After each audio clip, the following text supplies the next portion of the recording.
안녕하세요. 김동섭입니다. 12월 11일 아침 시작하도록 하겠습니다. 오늘 새벽에 끝난 미국 시장은 상승 마감했죠. 이틀간 약간 흔들리는 흐름을 보였지만 일단 오늘은 상승 마감해서 다우가 1.05%, 나스닥 0.33% 상승했습니다. 미국 시장은 요 근래에 FMC 회의를 기다리는 그런 모습이 역력했는데요.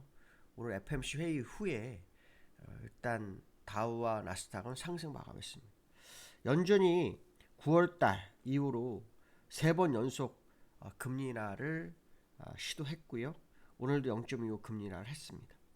시장에서는 금리 인하 가능성이 87%가 넘었기 때문에 금리 인하는 기정사실로 받아들이는 그런 상황이었고요.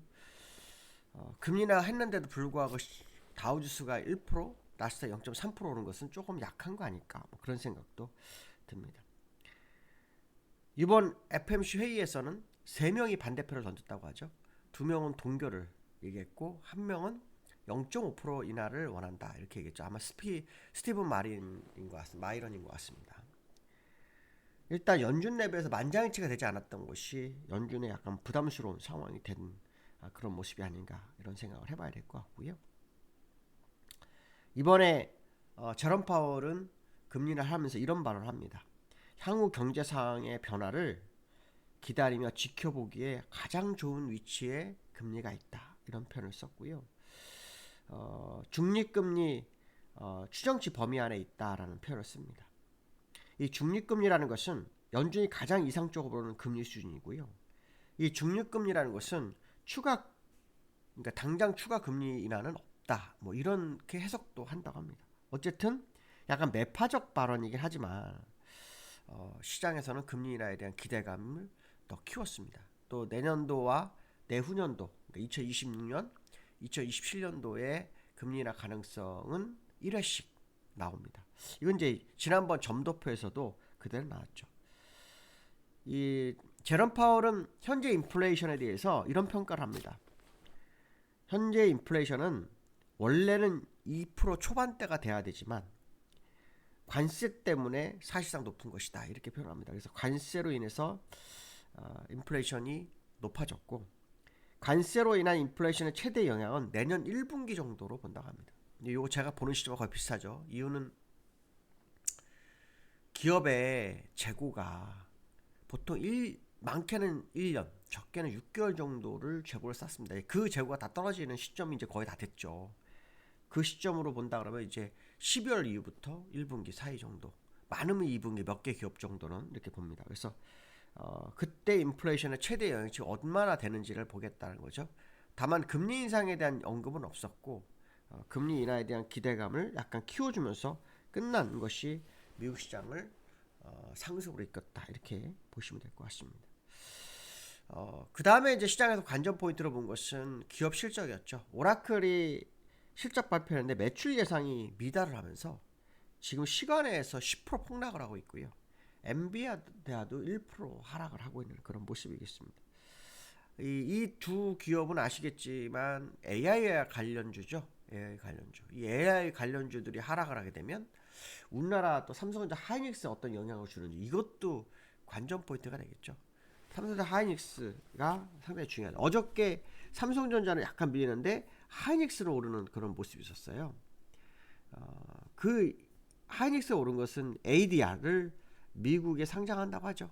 그 이슈가 하이닉스를 끌어올렸던 그런 부분이었고요. 나머지는 지금은 삼성전자, 하이닉스는 좀 다른 흐름이 나올 수도 있다. 이런 해석도 해봐야 될 것 같습니다. 결국 엔비디아가 못 가고 오라클이 못 가면 우리나라는 또 반도체 기업들이 힘을 좀 약할 수 있는 부분이 있기 때문에 이런 부분을 좀 확인해 볼 필요성이 있겠다 이렇게 보시면 될 것 같습니다. 나스닥과 다우의 흐름을 보시면요. 다우는 1% 올랐는데요. 사실은 요 근래 그냥 고점 부분에 있는 겁니다. 아무 의미가 없죠.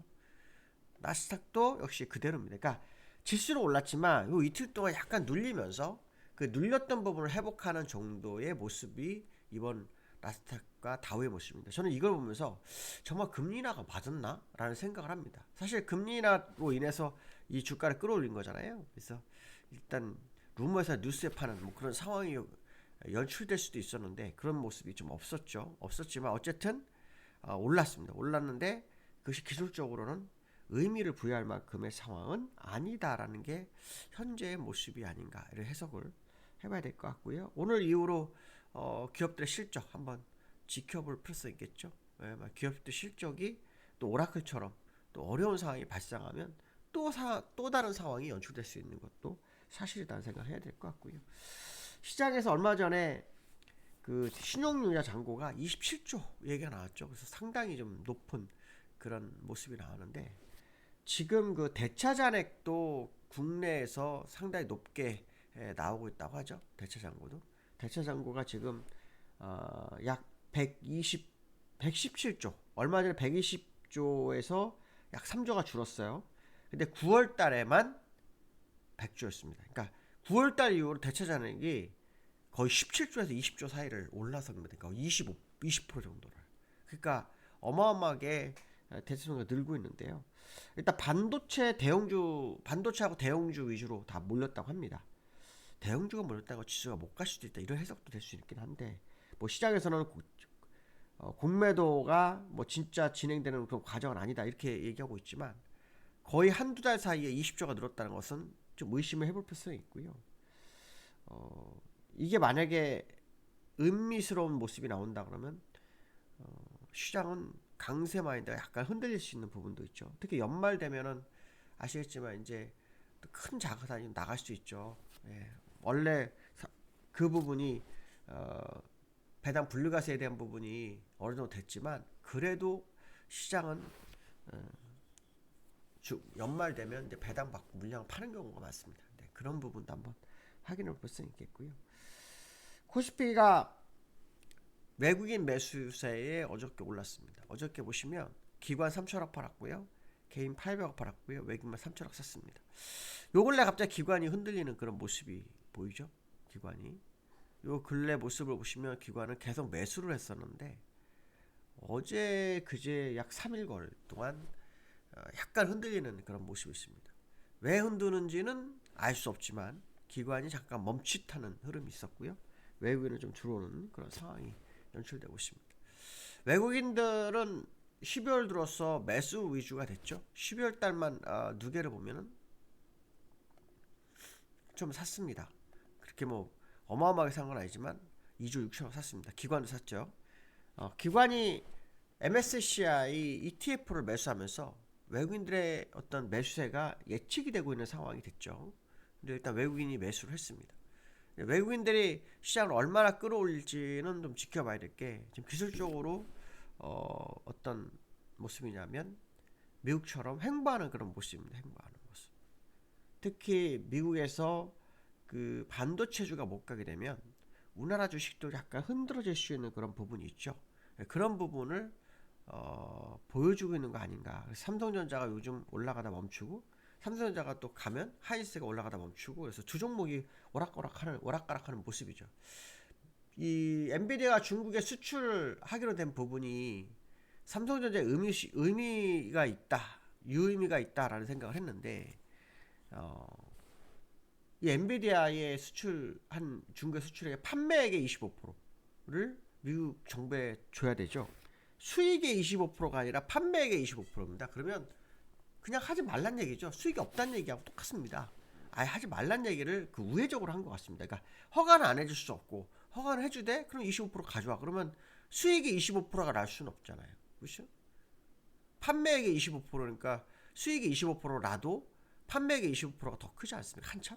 그럼 이거는 뭐 아예 하지 말라는 거하고 똑같은 상황이라서, 그것이 삼성전자 하이닉스에 영향을 주지 않았던 그런 모습이 있었다라는 거, 이것도 상당히 좀 중요할 것 같고요.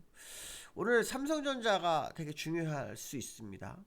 삼성전자가 되게 중요할 수 있는데, 삼성전자가 지금 옆으로 횡보하고 있죠. 먼저 삼성전자 움직였습니다. 아까 대차 잔액이 반도체 중심으로 늘었다고 했잖아요. 반도체 중심으로. 그러면 지금 현재 반도체주들이 약간 눌리는 것이 이러한 부분의 일환일 수 있다고 한다면, 기관과 개인은 매도할 수밖에 없는 거고 외국인은 받아주는 상황이 아마 그런 부분일 거다라는 생각이 듭니다. 물론 외국인도 대차 잔액을 갖고 있겠죠. 기관도 갖고 있고. 하지만 잔고가 늘었다는 것은 누군가는 매도를 집중하고 있는 상황이 연출되고 있다, 이런 해석을 해볼 수 있을 것 같고요. 미국이 딱 환율 금리 인하를 지속했는데요. 했는데 환율은 1,470원에 끝났습니다. 이것도 특이합니다. 야간에서 1,470원에 끝났습니다. 이거 좀 밀릴 줄 알았거든요. 그런데 전혀 밀리지 않았고 오히려 1,470원에 마감을 하면서 의미 없는 어떤 흐름이었습니다. 미국의 금리 인하를 하게 되면은 환율에 영향을 좀 줄 줄 알았는데 전혀 그렇지 않은 그런 모습이었다. 이렇게 보시면 될 것 같습니다. 오늘 여기까지 하겠습니다. 감사합니다.